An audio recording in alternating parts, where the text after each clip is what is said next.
Don't know why you left me bleeding. हाय नमस्कार, मी स्नेहा कोगदे फॅमिलीमध्ये पुन्हा एकदा तुम्हा सर्वांचं खूप सारं स्वागत करते. भरपूर गोंधळलेली दिसते ना मी इथे. आणि खरं सांगते, इतक्या काय काय फरमाईश होत्या ना आज. आता सर्वांच्या सुट्ट्या स्टार्ट झाल्यात, सर्वांच्या म्हणजे आरू पिहूच्या. पण ते दोघं म्हणजेच आमच्या घरात सर्व काही असतात. जे जे जसं जसं बोलतील तसं तसं त्यांच्या फरमाईश पूर्ण कराव्याच लागतात. पण आता ही जी दिसते ना, ही आरूहीच्या पप्पांची फरमाईश आहे. त्यांना जो आमचा नेहमीचा ज्यूस असतो, काय बीटचा, तो बनवून हवा होता. सो तो इथे मी मिक्सरमधनं बीट फिरवलं आणि सोबत चला काय काय बनलं आहे आज माझ्याकडे तेही दाखवते. आधी माहिती आहे का, आता फक्त सकाळचे 7:45 वाजले तर. सो आधी हा पसारा आवरू द्या. मला सुचत नाही माहिती आहे का, असा पसारा झाला ना गॅसच्या ओट्यावर सुचत नाहीत. पण जेव्हा भरपूर गोष्टी बनत असतात ना, तेव्हा हा पसारा मॅन्डेटरी आहे.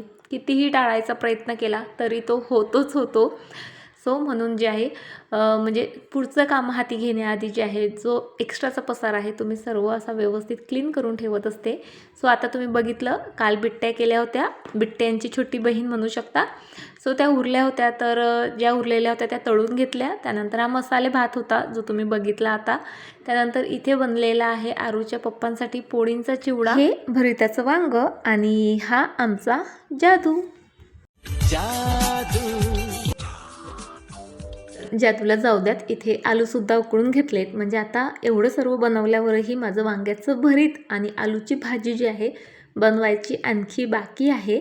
आणि आज मला खरं तर बाहेरही जायचं आहे. आणि इथे सध्या आमचं फिक्स नव्हतं, त्यामुळेच मी इतकं सर्व काही करत बसले. फिक्स असतं तर काही नाही, एक भाजी पोळी बनवलं असतं, पट्टपट्ट खा आणि पट्टपट्ट चला, असं जे आहे मी केलं असतं. पण आरोहीच्या पप्पांचं तळ्यात मळ्यात चाललेलं, त्यामुळे म्हटलं चला जे काही आहे ते सर्व बनवून घेऊयात. सुट्टीचा पहिला दिवस होता, त्यामुळे मुलांच्या फरमाईश पूर्ण करायच्या होत्या. सो चला, वांग्याचं भरीत बनलं माझं. आणि इथे मी मस्त आलूची चटणी बनवणार होती आधी तर, पण पिऊला चटणी आवडत नाही, त्याला पातळसर भाजी आवडते. आणि या भाजीत मी काय करत असते माहिती आहे का, थोडासा चाट मसाला आणि थोडासा पावभाजी मसाला ॲड करत असते. त्यामुळे ते आणखी टेस्टी बनते आणि पिहू तर म्हणजे पुन्हा मागून मागून खातो. सो तुम्ही पण मुलं आलूची भाजी किंवा कोणतीही भाजी खात नसतील ना, तर थोडासा चाट मसाला वगैरे ॲड करून बघा, मस्त चव येते. बरं चला, आता ही भाजीही इथे बनवून झाली माझी. आता ना आधी मस्त ब्रेकफास्ट करते आणि त्यानंतर पाहते आता आरोहीचे पप्पा काय म्हणतात, जायचं बाहेर का नाही. आणि जायचं असेल तर आंघोळी बिंगोळी सर्व बाकी आहेत त्या आवरते, नसेल जायचं तर आधी सर्व कामं आवरते, क्लिनिंग डस्टिंग सब करते आणि त्यानंतर जे आहे आंघोळ वगैरे Don't करते. know why you left me bleeding. मम्मीची कोणती कामं चाललेली आहेत, मम्मीला घाई गडबड आहे का, एक्स्ट्राची कामं आहे का, आपल्याला कुठं बाहेर जायचं आहे का, या गोष्टीचं माझ्या मुलांना ना काही घेणं देणं नसते. फक्त त्यांना माझ्यासोबत खेळायचं असतं. आता बघा, सर्व कामं सोडून जे आहे मी इथे पिहूसोबत लुडो खेळते आहे. लुडो वगैरे खेळली आणि तेवढ्यात मग आरोहीच्या पप्पांचं फिक्स झालं की चल आपण अकोल्याला जाऊयात. म्हणजे जाणं माझं खूप जास्त गरजेचं होतं, पण आरोहीच्या पप्पांना एक अर्जंट कामही होतं, त्यामुळे त्यांचं तळ्यात मळ्यात चाललेलं. माझं खरं सांगू का, मन काही लागत नव्हतं. कशासाठी का ते नंतर सांगते तुम्हाला. म्हणजे आज माहेर येताना मी बिलकुल आनंदित नव्हती. पण त्याआधी मध्येच झुडिओ लागलं आणि आरोहीचं चालू झालं, पप्पा फक्त 5 मिनटासाठी घेऊन चला. मला माहीत होतं साहेब घेऊन तर काही देणार नाही, त्यामुळे तसंही मला जायचंच नव्हतं. पण आरोहीने हट्ट केला म्हणून तिथपर्यंत गेलो. आरोहीने म्हणजे ऐकलं असेल मैत्रिणींकडून, झुडिओमध्ये छान स्वेटर्स वगैरे आलेत, जॅकेट आलेत. सो तिने भरपूर बघितलेत. पण ट्राय करायला आमच्याकडे वेळही नव्हता. आणि दुसरी गोष्ट म्हणजे आरोहीचे पप्पा घेऊनही देणार नव्हते, त्यामुळे तिला म्हटलं, बाई आता तू टाईमपास नको करू, प्लीज घरी चल. म्हणजे जितक्या वस्तू बघितल्यात ना तितके आपल्याला आवडतच जातात आणि मग मिळालं नाही तर विनाकारण आपला मूड खराब होतो. तिला मी बोलले की बाई आणखी पाहून मूड खराब करून घेतल्यापेक्षा मूड चांगला आहे, चल, तसंही तुला काही म्हणजे घेऊन देणारच नाही आहेत. आणि झुडिओमधले सर्व स्वेटर जरा असे पातळ होते, माहीत आहे ते गरम असतात, पण आरोहीच्या पप्पांना सांगणार कोण. सो आम्ही काहीही न घेता बाहेर आलो आणि तिथनं सरळ आईकडे आलोत. सो आईकडे जाताना ना पहिलं घर लागतं ते माझ्या मामाचं. आणि 15 दिवसापूर्वी गेलेलं घर आता पूर्णतः चेंज झालं होतं. म्हणजे सिलिंगच्या कलरपासनं तर वॉलचा कलर, पुन्हा ही भिंत, ॲक्च्युली दरवाजाची जागासुद्धा चेंज झालेली होती. म्हणून आम्ही आतमध्ये आलोत. सो माझे मामे भाऊ वगैरे बिचाऱ्यांचं काम चाललेलं. इतकी मेहनत केली त्यांनी, म्हणजे आता जरी काम लोकांनी केलं असतं पण घरच्या लोकांनाही भरपूर गोष्टी कराव्या लागतात नाही का. आणि आरू सरळ त्याला म्हणते, मामा मला हे घर आवडलं नाही कारण तुम्ही घराचा कलर चेंज केला. आधी मस्त पिंक पिंक होता त्यामुळे तिला ते आवडलं नव्हतं. आता इथे आली तर आणखी एक शॉक बसला, तो म्हणजे मामा दिसत नॉर्मलच होते पण जेव्हा मामाने टोपी काढली ना, इतकं लागलेलं ना माझ्या मामाला डोक्याला, भरपूर टाके पडलेले आहेत आणि हाताला खांद्याला. मी तर डोक्याला हातच लावला, म्हणजे एकाला भेटायला आली तर दुसऱ्याचीही तशीच अवस्था. तेव्हा मामा बोलले फक्त माझाच नाही तर शुभमयश जे माझे मामाचे मुलं आहेत तेही फार थोडक्यात वाचलेत. म्हणजे आठवड्याभरात तिघांचे 3 वेगवेगळ्या ठिकाणी ॲक्सिडेंट झालेले बघा. ते दोघं वाचलेत पण त्यांच्या गाड्यांचं मात्र भयंकर नुकसान झालेलं. बरं चला आता मामाकडे आली तर माझ्या मामांचं जे गार्डन आहे, ॲक्च्युली मामींचं म्हणावं लागेल, मामींचं जे गार्डन आहे ते दाखवते. या गार्डनमधली सर्वात माझी आवडती गोष्ट म्हणजे तीही इतकं छान वाटतं ना इथं. खूप मोठी अशी मस्त शंकराची पिंड आहे, बाजूलाच नंदी, त्यानंतर बाजूलाच मामीने शमीचं झाड लावलं, सोबत बेलाचंही झाड आहे. आणि या केळांचं तर विचारूच नका, म्हणजे आता 12ही महिने मामीच्या गार्डनमध्ये जे आहेत केळं असतात बरं का. मामीने 2च झाडं लावले होते पण आता म्हणजे ते झाडं जरी गेले तर सतत झाडं निघत राहतात आणि मामींच्या गार्डनमधले केळं काही संपत नाहीत. केळी, पपया, पेरू हे फळं झाडं तर आहेत, सोबत गुलाब वगैरेही आहेत आणि जे इंडोअर प्लांट्स असतात ना तेही भरपूर लावलेत मामींनी. पण झाडं फक्त मामींनी लावले बरं का, पण त्या झाडांना जोपासायचं काम जे आहे माझे मामा करतात, म्हणून प्रत्येक झाडाची बघा मस्त अशी माहिती देत होते मला. बरं चला आता मी आले माझ्या घरी. कोण आलं ग, कोण आलं ग चिऊ, कोण आलं ग. आहा, आल्या आल्या तर चिऊ अशी पटकन धावत मिठीत कधीच येत नाही. आधी लाजते, बुसते, नखरे करते आणि त्यानंतर मग जवळ येते.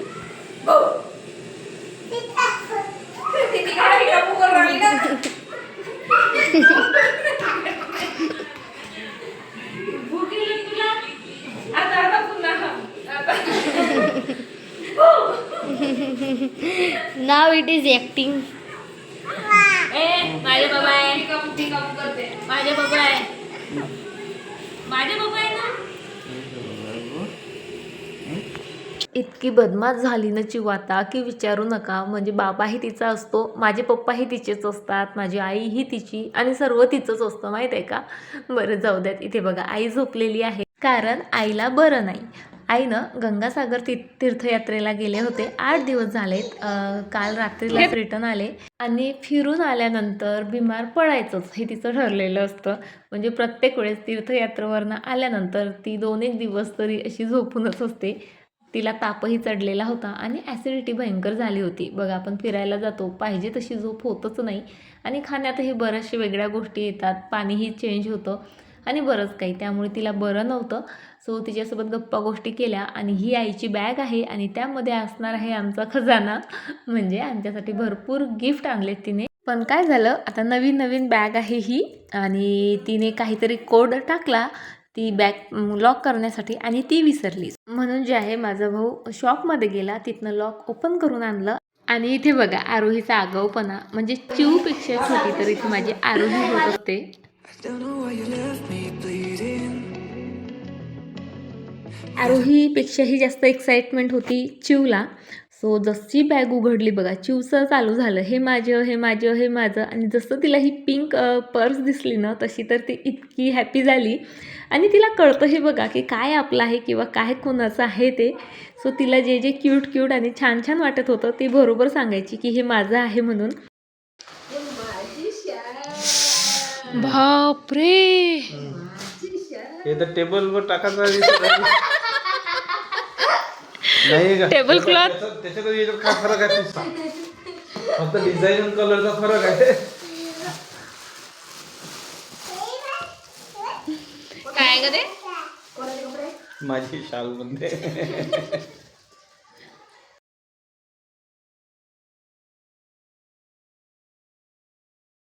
वाव किती सुंदर. ए सोनू, एक तुझी एक माझी. पटकन ते व्हाईट मला दे, पटकन दे, पटकन. नाही नाही तिला देऊ नको, हे माझ्या सोनूची आहे. ए माझ्या सोनूची आहे ती. घे ग सोनू, घे ग सोनू. आई दे ग मला, ती पत्तन दे, पत्तन दे. मी त्याचीच तर वाट पाहत होती. इतकी क्यूट रुसते ना चिऊ, त्यासाठी मी मोबाईल घेऊन तिच्या मागे आली बघा. आणि ती इथे येऊन मस्त रील्स पाहत होती. इतकी चॅप्टरनं हे छोटे छोटे मुलं. सो बऱ्याच गोष्टी आई घेऊन आली होती. सांगितलं होतं बाई नको आणू, सर्व आता ना सर्वीकडे मिळतं. आपण म्हणतो की इथली ही खासियत इथली ती खासियत, पण मिळतं आता बऱ्यापैकी सर्वीकडे. आणि होतं काय बघा, आपण फॅमिलीसोबत गेलो ना, आपण कुठे कितीही वेळ घालवू शकतो, पण जेव्हा असं ग्रुपमध्ये जातो ना, तेव्हा ना ते लोक शॉपिंगसाठी फारसा वेळ देत नाही. त्यात मग काहीसं असं होतं, म्हणजे काही ड्रेस आई अशा प्रकारचे घेऊन आले होते की मीही तसलं घालत नाही आणि सोनूही तसलं घालत नाही. त्यामुळे हे सर्वजण इतके हसत होते आईवर आणि चिडवतही होते. बाय द वे, काही गोष्टीत आई फसली जरी असली ना, तरी बऱ्याच खूप छान छान आणि सुंदर सुंदर वस्तू आईने आणलेल्या आहेत. सो चला त्या तुम्हाला दाखवते.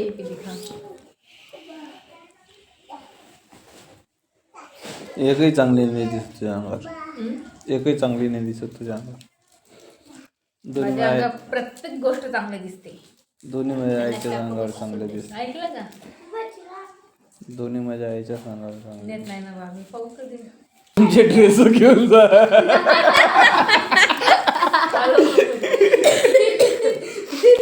आई म्हणजे ओडिसा, त्यानंतर कोलकाता वगैरे गंगासागर तिकडे गेली होती. सो तिकडनं ह्या 2 खूप सुंदर अशा साड्या आणल्यात आईने.